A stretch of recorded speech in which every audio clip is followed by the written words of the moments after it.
Gente, bom dia.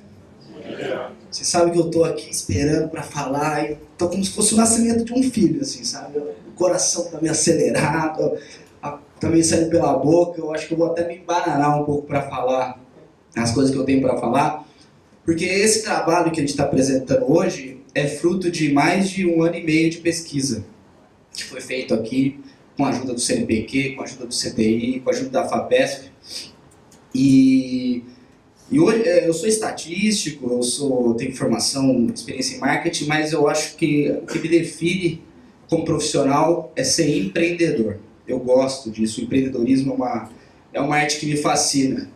E o empreendedorismo ele tem uma série de particularidades e é muito assim, relacionada com o sadomasoquismo. Porque você sofre até que um dia, se Deus quiser e se tudo colaborar, você vai ter o benefício de conseguir levar o projeto a ser bem sucedido e conseguir gerar recursos financeiros dessa iniciativa. Então, eu vou falar hoje aí sobre o nascimento da Integrária, que tem a missão de integrar todo esse aspecto humano que foi abordado aqui com o lado tecnológico, que existe uma pungência muito grande dentro das empresas.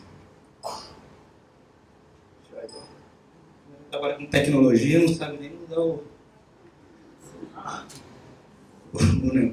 Bom, eu preparei uma agenda que vou falar dessa história aí, que é esse tal de People Analytics, contar um pouco da empresa, mostrar um caso prático e entrar no detalhe do nosso software, né? Que é o nome Simula.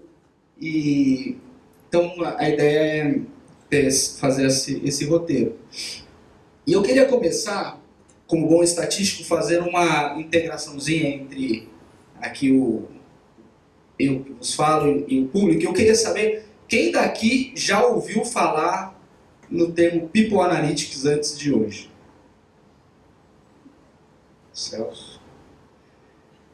Quem aqui trabalha com recursos humanos? Tem bastante gente. Gente, eu estou nessa pesquisa de capital humano há 1 ano e meio e eu ouvi falar pela primeira vez essa expressão sexta-feira da semana passada. Eu estava fazendo buscas para essa palestra e me deparei com esse termo. E até então era muito interessante, porque eu achava que eu estava assim, não é possível que só eu, e só a gente aqui do Gaia que trabalha esse tipo de análise, esse tipo de gestão, né? Não existe no mundo. E foi uma feliz assim, descoberta, porque eu pude ter certeza mais com certeza ainda que a gente está no caminho certo e de que essas propostas que a gente tem desenvolvido aqui, que o Marco tem coordenado com bastante competência, são de extrema importância para a gestão do mundo atual. Então eu começo com o meu mantra, a palestra, que é uma frase de estatístico americano, que fala assim: eu acredito em Deus, todos os outros devem me mostrar dados. O que é isso? O que tem por trás dessa frase aí? Não é que você esquecer todo o aspecto humano da gestão e deixar tudo em função de um robô ou de um algoritmo matemático. Mas é você subsidiar a tomada de decisão e subsidiar a gestão do seu negócio nos dados, que vai te facilitar a vida e vai trazer uma série de benefícios para o seu negócio. Hoje em dia, todas as áreas das empresas... Então, voltando aqui ao Deming, grande parte das organizações, grande parte dos departamentos das organizações já fazem essa gestão com números, finanças. Uma gestão financeira é impensável hoje sem análise de dados, marketing, vendas. Ninguém faz mais gestão de vendas, gestão de marketing com um feeling, achando que acho que vai vender tanto, ou acredito que vai vender tanto. E essa revolução dos dados, né, que se Big Data, isso chegou ao Departamento de Recursos Humanos, através de conceito chamado People Analytics. É um approach baseado em dados para gerenciar pessoas no ambiente de trabalho. E essa ideia surgiu com o Google, numa situação bem característica assim, de recrutamento. O Google acredita que você deixar o recrutamento baseado única e exclusivamente na opinião do gestor induz ao erro. Por que induz ao erro? Porque você quando você vai fazer uma entrevista, quem aqui quem trabalha com gestão de empresa já passou por isso. Você costuma valorizar aqueles atributos do candidato que são parecidos com os seus atributos. Se você tem uma característica de analítico, se o candidato fala que ele tem uma característica analítica, você tende a se familiarizar com aquilo e trazer e favorecer aquele determinado candidato, mesmo que a qualidade não seja tão eficiente quanto a sua. Então, o Google criou uma série de parâmetros que um determinado candidato deve ter para ser contratado e criou um modelo onde ele ranqueia todos os candidatos pelo assim, quais são os com maior probabilidade de ter aderência dentro da empresa e quais os candidatos que têm menos probabilidade de ter aderência dentro da empresa. E aí, a partir disso, desenvolveu toda essa área de análise, de entender como que a gestão de pessoas pode impactar verdadeiramente na produtividade do negócio. E aqui está um cenário só que é uma ciência bastante nova, né? Pouquíssimas empresas trabalham com isso, é um estudo de vanguarda. E o Marco já vem falando disso há muitos anos. E, assim, foi uma honra poder participar de um projeto de pesquisa tão inovador, assim, mesmo que sem conhecer o que o mundo fazia, a gente acabou estando no lugar certo e na hora certa. Hoje, né, isso aqui são os dados da Harvard Business Review, que é uma instituição de pesquisa dos Estados Unidos, bem conceituada. Eles dizem que 11% dos departamentos de recursos humanos raramente usam dados para tomada de decisão. 40% dos departamentos de recursos humanos usam dados em relatórios reativos, né? Quando eles são demandados para gerar informação e eles acabam gerando informação. 26% dos departamentos eles fazem relatórios proativos, mas são relatórios periódicos. 15% dos departamentos de recursos humanos eles trabalham com painéis administrativos. E 9% fazem isso que nós estamos nos propondo a fazer aqui dentro da Integrale, que é análises e previsões sobre a equipe, gerando através de recursos e painéis visuais com análises preditivas. Então não é só fazer análise situacional do negócio, entender o panorama da empresa, mas fazer previsões de como aqueles fatores humanos podem impactar no futuro da empresa. E eu vou caminhar um pouco com vocês sobre essa apresentação e vou tentar esclarecer algumas coisas.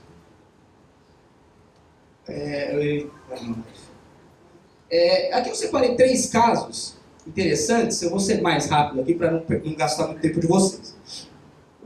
Essa empresa, a Knack, hoje ela faz o recrutamento e seleção dela baseado num game. Ela identificou que o candidato da empresa, o bom funcionário da empresa, ele tem determinados padrões de tomada de decisão. E um padrão importante que a empresa identificou é que o funcionário precisa ter uma gerência... É importante que o funcionário tenha uma gerência situacional, uma liderança situacional. O que é isso? É quando tem uma determinada situação onde ele é capaz de resolver o problema, ele assume o papel de líder, resolve o problema e depois retroage ao seu papel de colaborador. E aí ela desenvolveu um game onde ela simulava uma série de situações e o candidato tinha que no game escolher, tomar uma decisão dentro do jogo. E aí eles criavam um ranking para esse candidato e os candidatos mais ranqueados, melhor ranqueados, eram os que eram aceitos no processo seletivo. Tem caso da Xerox também, está falando que os funcionários que tinham estudando a correlação entre presença em rede social com a produtividade, com o baixo turnover, né? Quanto mais funcionário estava presente na rede social, menor a probabilidade dele pedir demissão. E um estudo também do Bank of America que criava, através de espaços dentro da empresa que fomentassem a conversa, o diálogo e a integração entre as pessoas, aumentavam a produtividade e a performance da equipe. E quais são as vantagens de usar tecnologia? Né? Usar essa metodologia. Fundamentar as decisões em dados, mantendo o lado humano. Esse é o que eu acho principal, assim, ó, elevar o papel dos recursos humanos. Os recursos humanos, a minha opinião é que muito por conta dessa falta de perfil analítico dentro do departamento, tem cada vez mais executados papéis operacionais dentro da organização. Os recursos humanos têm ocupado dentro do recrutamento e seleção um papel operacional, dentro da produtividade um papel mais operacional, e muito em conta da falta de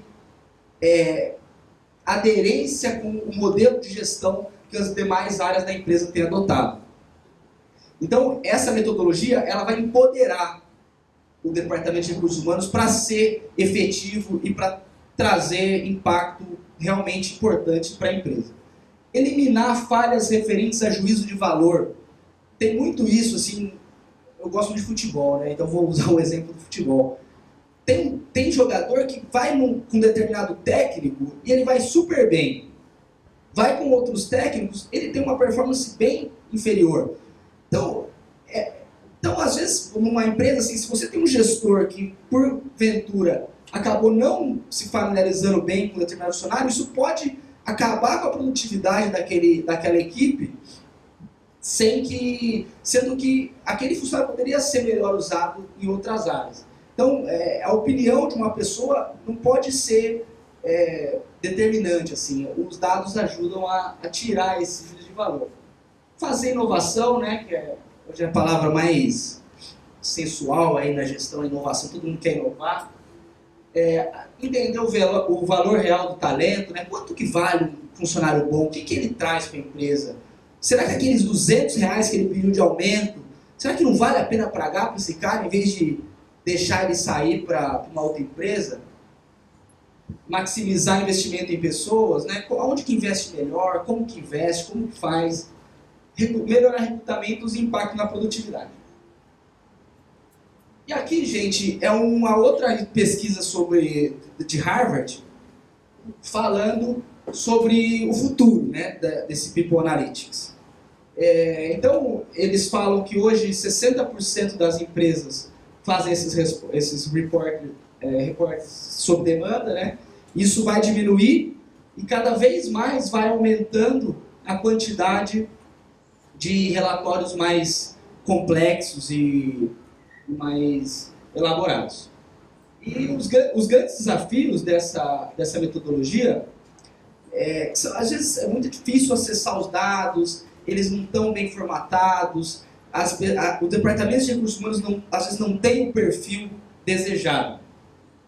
Então é nisso que a gente está trabalhando, em fazer ferramentas que habilitem as pessoas a gerenciar dessa forma, né? E é nisso que a gente trabalha, né? Em fazer ferramentas convidativas ao trabalho. Então, um pouco sobre a Integrare. Ela foi fundada em 2016 como uma spin-off aqui do Centro de Tecnologia da Informação. São mais de 20 anos de pesquisa dentro do CTI. Em 2016, foi fundada a sede própria, hoje somos 7 profissionais, 2 sócios, 3 bolsistas, 2 prestadores de serviços. A gente tem uma fusão de profissionais acadêmicos e profissionais do mercado. Temos uma equipe multidisciplinar e dentro da nossa pesquisa aqui do CTI, mais de 17 empresas já atendidas. Aqui tem alguns exemplos, né, de alguns parceiros que a gente teve na nossa pesquisa. E a nossa metodologia, ela abrange 3 elementos-chave, que é onde a gente faz o link das informações, como a gente obtém essas informações complexas para a gestão. É unindo as competências, as pessoas e os processos. Então, é uma metodologia que exige esse arcabouço de informações bem estruturado. Assim. Exige que o trabalho de base de dados seja bem executado. E é nisso que a gente tem desenvolvido a nossa pesquisa. Então eu vou mostrar um caso prático de como que funciona isso, como que isso pode ser trabalhado. E eu vou usar um exemplo da política. Né? A política hoje é um dos assuntos mais atrativos, né? Mais da Ibope dentro do cenário da mídia. E eu fiz um estudo que eu estou falando do Congresso Nacional, mas você pode pensar nesse mesmo estudo para uma empresa, para uma área, para um departamento de uma empresa. Então, a Câmara dos Deputados Federais, ela é constituída por 513 deputados de 26 partidos, que de janeiro de 2015 até hoje, registraram 26 mil atividades. A gente acha que os caras não fazem nada, eles fazem alguma coisa. Não sei se é efetivo, né? Tem a diferença de trabalho e movimento. Pelo menos movimentar esse movimento. Desses 26 mil registros de atividade, 45% são requerimentos. Eles estão pedindo alguma coisa, encaminhando, solicitando alguma informação para alguém. 19% desses trabalhos são projetos de lei. São propostas de mudanças da lei. 12% são emendas na comissão. Eles têm umas comissões que tratam temas específicos. Então, 12% desses registros de atividade, eles são relacionadas com alteração na proposta que aquela comissão vai fazer. 8% são indicações, que é sugerir a outros poderes que executem um determinado trabalho. Por exemplo, o deputado pede para o ministro da Educação cuidar de uma determinada escola, o ministro da Saúde cuidar de um determinado hospital. E 6% é requerimento de informação, que é solicitar informação para pesquisa. Então eu vou trabalhar esses 4 indicadores aqui. Projeto de lei, emenda na comissão, indicação e requerimento de informação por deputado. Então, olha o que é um relatório que eles falam lá, né, que Harvard está falando, que é um relatório sob demanda, um relatório estático. Isso aqui é a média de atividades feitas por partido político. Então, olha como o deputado do PMDB tem um comportamento completamente diferente de um deputado do PT ou do PSDB. O deputado do PMDB, um deputado faz em média 10 projetos de lei. Ele fez em média 10 projetos de lei nesse período de 1 ano e meio. Enquanto um deputado do PSDB fez 6,7 e um deputado do PT 4,6 projetos de lei. O deputado do PSDB, ele tem uma característica mais analítica, ele busca mais informações do que o deputado do PMDB e do PT. Eles fizeram em média, cada deputado do PSDB fez em média 7,2 pedidos de informação. E aqui, então, esse aqui é uma... Então você pensa isso numa empresa, né? Imagina que se você é uma empresa, você quer aumentar a produtividade do seu deputado. Se você quer um deputado, você acredita que o deputado tem que ter um perfil transformador, que ele vai mudar as leis? Talvez se você votar no PMDB, sei se vai mudar para melhor ou para pior, mas a probabilidade desse cara ter um perfil mais de transformador, de mudar sugestões de lei, talvez esse seja o partido que você deve escolher. Se quer um cara mais investigativo, você vai num deputado do PSDB. E assim você pode ajudar na escolha do seu voto.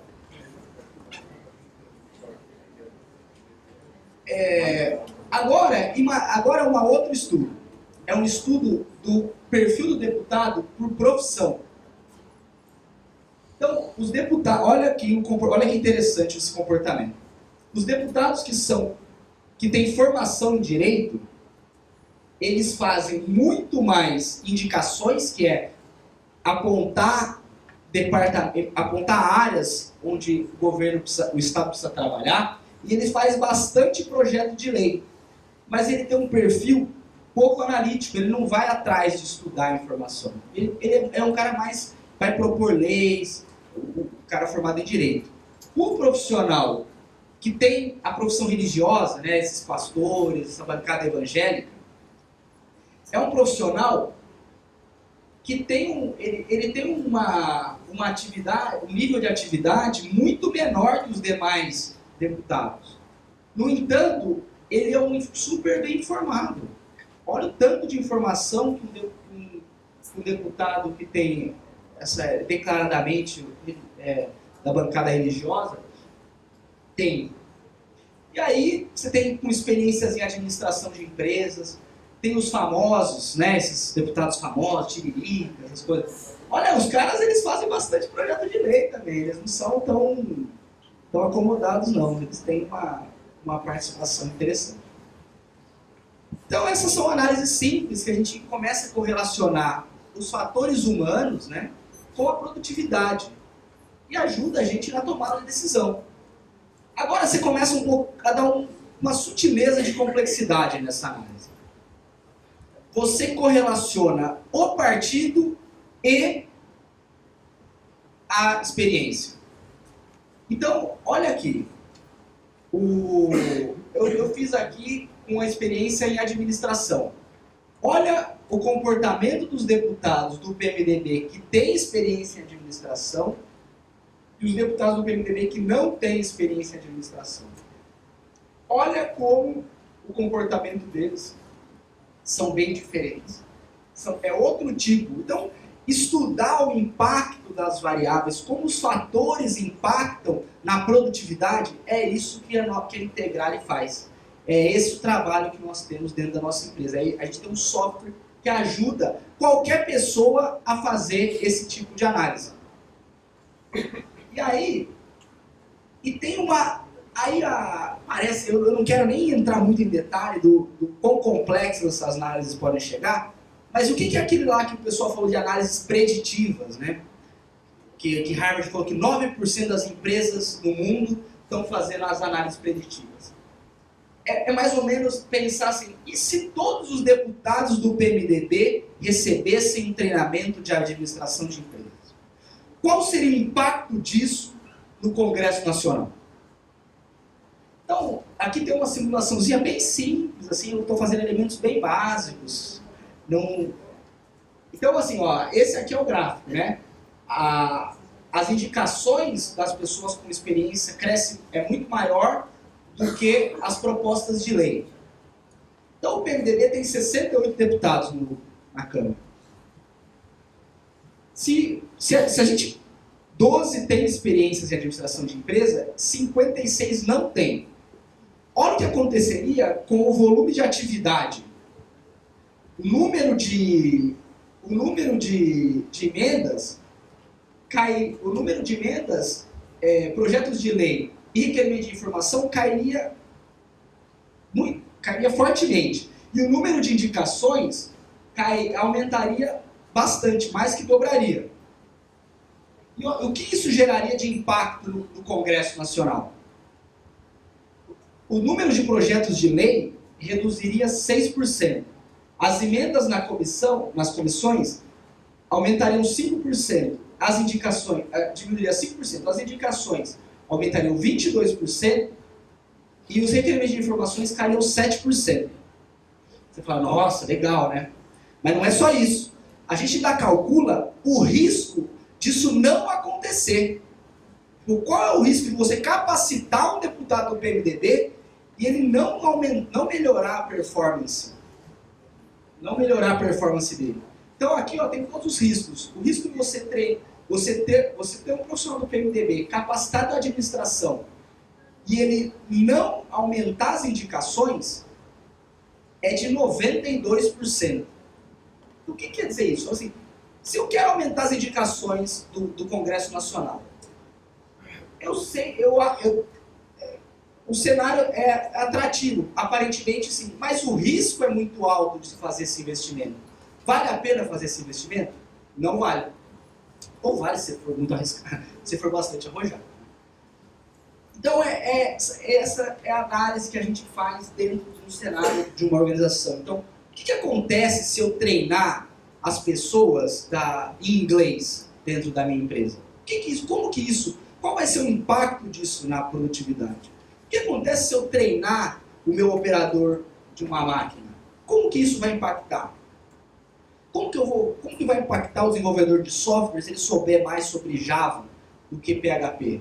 São essas as questões que a gente procura ajudar. E será que uma pessoa com uma formação numa faculdade pública tem um desempenho melhor de uma faculdade em particular? São questões que vão ajudar os recursos humanos a ter uma posição mais estratégica dentro do negócio. E aí, é assim que nasceu a ideia do nosso software, o Simula, que aí a gente faz Big Data, a gente faz interface com LinkedIn, a gente faz tudo. Está fazendo, né? Está começando a fazer. A gente está num processo bem inicial do trabalho, e a gente tem uma estrutura de banco de dados bastante complexa, que eu nem vou entrar no detalhe. E aqui são algumas telas, né, de como vai ser o nosso protótipo. A gente vai ter aqui esse cálculo do presenteísmo, né? Como que a gente vai ter uma ferramenta que vai calcular a produtividade para cada área da empresa, né? Como que os custos dessa produtividade, né? A gente tem 3 indicadores de produtividade aqui, fazer algumas comparações entre as áreas. Depois a gente vai fazer tem um indicador do absenteísmo, né? A parte da saúde aqui, né? Como os diferentes fatores da saúde impactam na produtividade dos funcionários. A gente vai fazer... aí vem essa parte analítica, né? Como que esses fatores humanos, aqui está ruim de ver, mas isso aqui são pessoas, processos e competências. E aqui, para cada uma dessas, tem fatores. Como que esses fatores se correlacionam? Aí são os gráficos que a gente vai gerar, as análises. E aí, a parte de simulação, né? Se eu passar de um determinado grupo para outro, como que esse comportamento da empresa vai evoluir? Então, é esse o software. E para terminar, infelizmente a formatação do telão ficou um pouco ruim, mas eu vou mostrar o que a gente já tem pronto para vocês, só para vocês terem uma ideia. Posso ir aí? Rapidinho.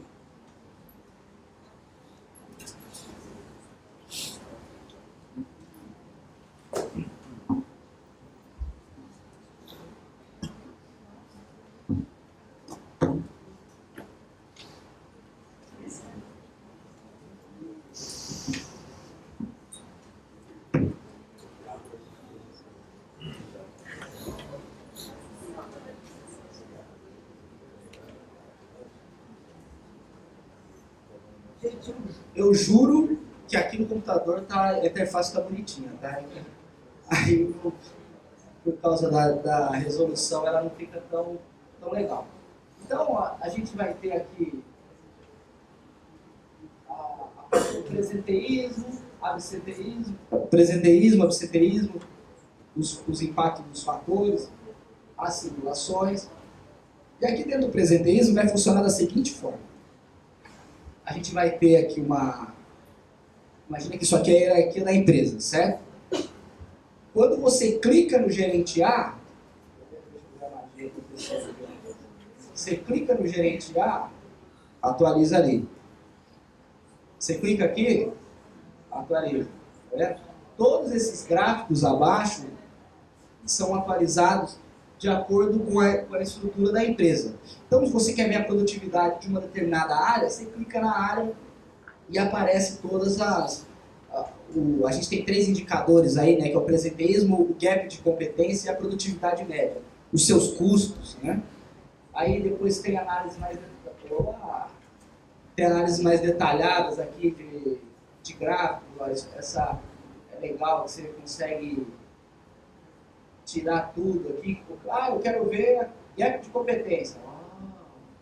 E comparar com o presenteísmo. E o custo? E a produtividade média? Aí você vai fazendo análise, vai entendendo o seu negócio, vai ficando mais produtivo. E aí depois tem análise por funcionário aqui, tá vendo? Comparativo de 2 funcionários, né? Eu quero ver o presenteísmo desses 2. O gap de competência. E aí tem uma infinidade de análises que a gente vai possibilitar de uma maneira super simples e tentar trazer ao alcance, mesmo das pessoas que não têm essa familiaridade com a gestão dos dados, né, com esse perfil mais analítico, que é uma característica importante, a gente está construindo essa ferramenta para levar isso ao alcance de todos. Então é isso, eu agradeço muito pela... Claro.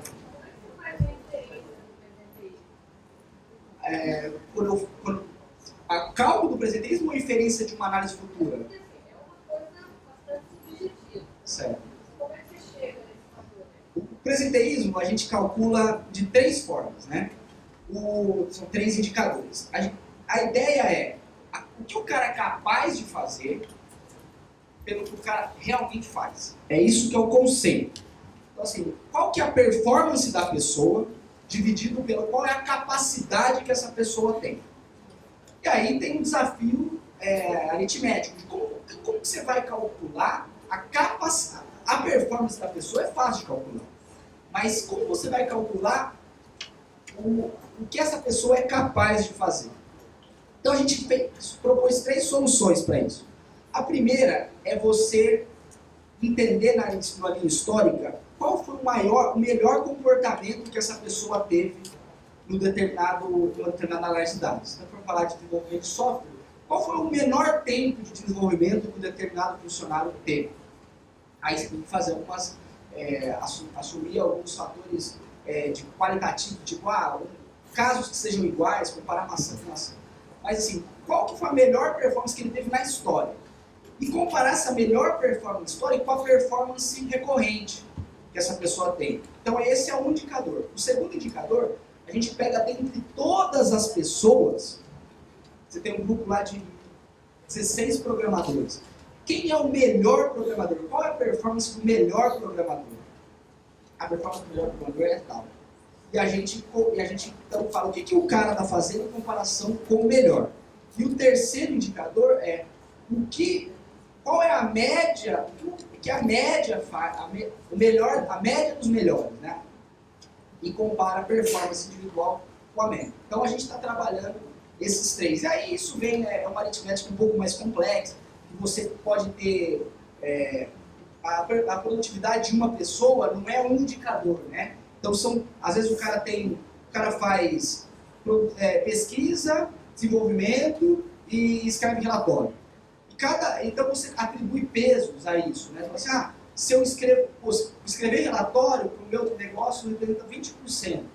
Desenvolvimento é mais importante, então tem um peso maior. Aí você faz algumas médias ponderadas. É uma aritmética que não é complexa, mas dá um pouco de trabalho de integração de base de dados, assim, para você conseguir entender os diferentes ambientes da empresa e conseguir correlacionar tudo.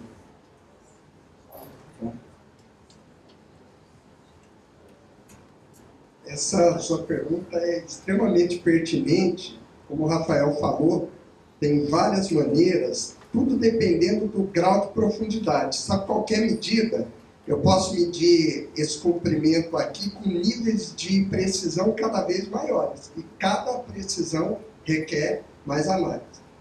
Nós vamos ter uma mesa redonda em seguida, aí depois a gente pode aprofundar, esse ponto é super importante. Eu estou querendo só acrescentar, Rafael, o seguinte: o Rafael falou de um protótipo. Foi apresentado um projeto para a FAPESP, dentro de um programa chamado PIP, Programa Inovativo de Pequenas Empresas. E esse projeto foi aprovado, então recebeu uma verba boa, e é esse protótipo que está sendo elaborado, deve estar pronto até quando? Primeiro você tem para a FAPESP já, né? E hoje aqui já tem algumas pessoas da equipe, o Samuel, que está quase concluindo o doutorado em Ciências da Computação, a Carol, que está do lado dele, que é da área de Design, tem outro cientista da computação também, praticamente doutor, que faz parte da equipe, e a gente depois aí pode falar mais, né? Joia? Então é isso, gente. Obrigado. E espero aí que a gente consiga fazer algum negócio em breve.